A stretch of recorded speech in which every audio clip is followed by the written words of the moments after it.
So welcome back guys to another series of learning Java with code Detrox, and this is going to be the day one of a learning Java. So without wasting any much time, so let's get started. So the first thing, that is the most common question asked by any interviewer, that what is Java, and we are learning Java, then we must know what is Java. So Java is a programming language and a platform. Java is a programming language and it's also a platform. Java is a high level, robust, object oriented. Java is also an object oriented programming language, and it is a secure programming language. In the upcoming video, we will be discussing in depth what is high level, what is robust, what is object oriented, and what is secure programming language. Why is Java known as all these things? So let what is history of Java? That Java was developed by Sun Microsystems, which has now the subsidiary of Oracle. Means now the Oracle has taken over Java. In the year 1995, Java was developed by Sun Microsystems, and as you might know that James Gosling is known as the father of Java. So Java, any hardware or software environment in which program runs. What is a platform? Means it is a definition of that platform, that any hardware or software in which a program runs is known as platform. Since Java has its runtime environment and API, it is called as platform. So here are what are the applications of Java, means in what places is Java used. So Java is used in desktop applications like media player, Acrobat readers, in web application like IRCTC, that is used for booking tickets, Java T-Point, this is a particularly website, enterprise apps like banking systems. In banking systems, Java is used. In mobile apps, means many mobile apps are created or developed using Java. Embedded systems, smart cards, robotics, games, in various in a human numerous places Java is being used. It is a very popular language. So here are some of the features of Java. That Java is simple, object oriented, platform independent, secured, robust, architecture neutral, portable, high performance, distributed, multi-threaded, dynamic. These are features of Java. These all are important for your interview basis also, because interviewer may ask that what are the features of Java, for what reason is Java very popular. So you have to tell them that, sir, Java is simple, object oriented, platform independent, secured, robust, architecture neutral, portable, high performance. It is a distributed, multi-threaded and dynamic. So let's deep dive into all these things. The first feature that we have is simple. Java has easy and simple syntax, same as C++.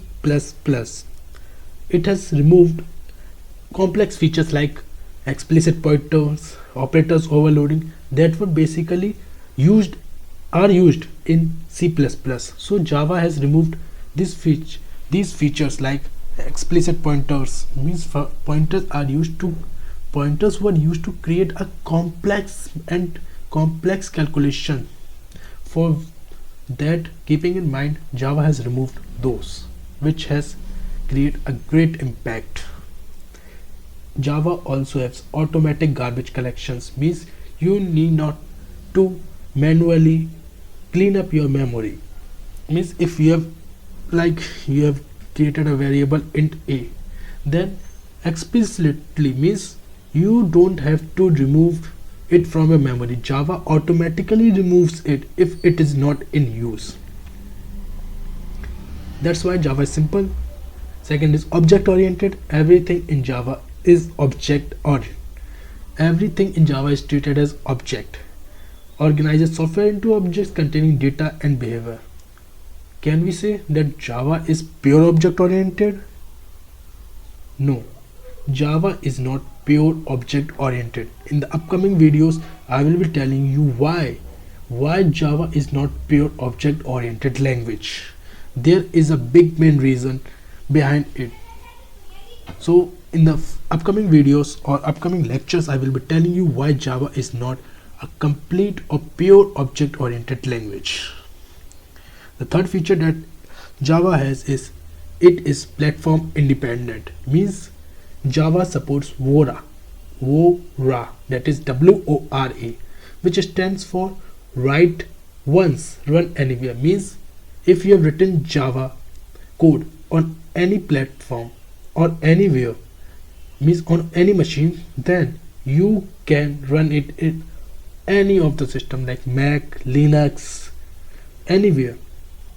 While C and C++ are platform dependent machine codes. Why Java is platform independent? Just because of bytecode. How is bytecode? .class file. After you compile your Java code, it gets converted into .class file by Java compiler, and .class file is known as bytecode, and you can run this bytecode, means .class file, in any platform or any system that has JVM, that is Java Virtual Machine, should be installed. For example, let's see, here we have a diagram that class file means the file that is after compilation .class file can be run on any system like Mac, Windows, Linux. It can run on anywhere because which only has JVM on it. So the next feature that we have is why is Java secure? Java is secure because it does not have any pointers. Why Java secure? Because it has no explicit pointers. In C and C++ we have pointers. For this reason C++ and C are not secured as compared to Java. The second thing, why is Java secure? Because program run inside JVM sandbox. Means program runs in the machines which have JVM installed in it. The third feature means third property which support this is it prevents virus and harmful code executions, because in Java when you run or install JDK, then it contains JVM and it is a virtual machine. It does not have any physical existence or virtual. It is virtually running the code into the system. That's why it does not support harmful code execution and it prevents virus. This is the main reason why is Java used in banking systems. The next feature, that is robust. Why is Java a robust language? Because of strong memory management. Because the memory management in Java is very good because of automatic garbage collections. Second thing, Java is robust because it does not have any pointers. There is no method or anything like pointers in Java. This makes it robust. Third, I have already told you that automatic garbage collection removes the unused objects. The next feature that we have is architectural neutral, which is no implementation dependent feature. Means it does not depend on features. It has fixed size for primitive data types. If you have learned in C++ or C, as you changed your system from 32 bits to 64 bits, in 32 bits the primitive data type int has the value of 2 bytes, while when you shift it to 64 bits the value changes dynamically from 2 bytes to 4 bytes it can store. But in Java there is nothing like this. It has fixed memory for primitive data types, that fixed size for primitive data types, that is fixed. Means for int it is 4 bytes, For short, it is 2 bytes. In the upcoming videos, we will be learning that what are all types of primitive data types, not primitive data types, what are their size. So moving on with the next feature. The next feature that we have is why is Java portable? What is the feature of portability in Java? Java bytecode can run on any platform. You can run Java bytecode on any platform, means after Java compilation, the file gets converted to .class file that is known as bytecode, and you can run that bytecode on any platform which has JVM installed in it. Means you need not to re-implement the same logic and compile it. Only just with the bytecode you can run your file. The next feature that we have is high performance. Yes, why Java has high performance feature? That is because bytecode is close to native machine code. Bytecode is very closer to the machine code. That this is a machine code and it is a bytecode, because they are very much close to each other. And what improves its speed? It's JIT, that is Java just in time compiler, which improves the speed of your execution, which makes it high performing. The next feature that we have is distributive. Java supports distributive computing, which is used for building distributed applications.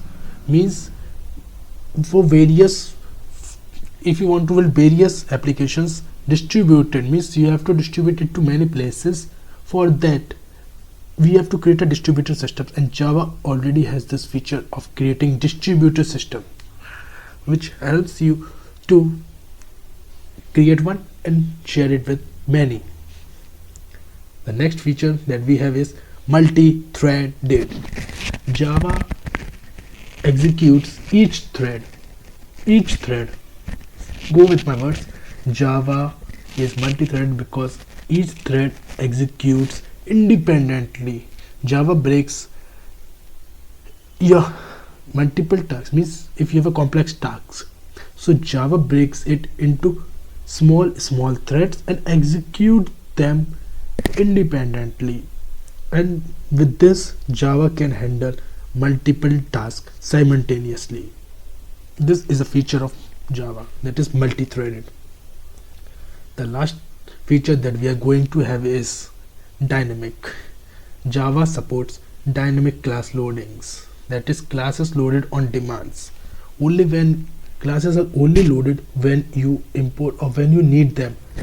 Ineffectively, they are not going to be loaded into your system or into your code as long as you have not called them. And it supports native methods from C and C++. That's why it is also dynamic. Moving on with the next. So here are some of the keywords. What are keywords? Keywords are the reserved words that are already present in Java and has a different method or different work in Java. Means you cannot use these keywords to create a variable. What is a variable? Variable is like a container that is used for storing some information. So if you want to create a variable, then you must know that it must not contain or it must not have the same name as of the keywords. So here are the some keywords. That is class, which is used to define a class. Second is public, that is an access modifiers. In the upcoming video we are going to go in depth in all these things. Third is static, means no object needed to call method. It saves memory, because no object is created means memory is saved. And fourth is void. Void means it will return no value. So main method is main means entry point. Your entry point when you compile your code, that where your program should start, run or execute is your main function.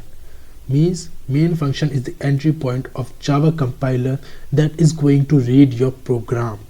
What are string args? String args are your command line arguments. What is system.out.println?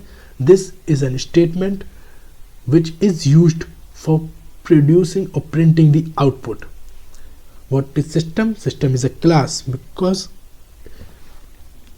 wherever, anywhere you see the first letter capital, it means that it is a class. And if anywhere you see a small keyword, small letter, that is going to be a function. This is the important point. If you want to know that whether this is written, what is written is function or is class, then just go with the Java concepts or Java naming convention that are going to help you a lot. So these were some. So what happens at runtime means what happens at compile time. So let's see. First, a class file is created, that is bytecode. After compilation of a code, then it goes to the class loader, it loads all the class files. Then bytecode is verified, means the machine verified that it has JVM installed, and this bytecode means after the compilation there is no error in the .class file. Then the interpreter reads line by line your code by the bytecode, means .class file code. Then it creates a runtime environment, keep executing, and then it sends to the hardware. So this is the complete process of how your or what happens at the runtime. What are JDK, JRE and JVM? In the next video we are going to learn all these and going to understand in depth what all are these. So till then, what I have taught you, keep learning.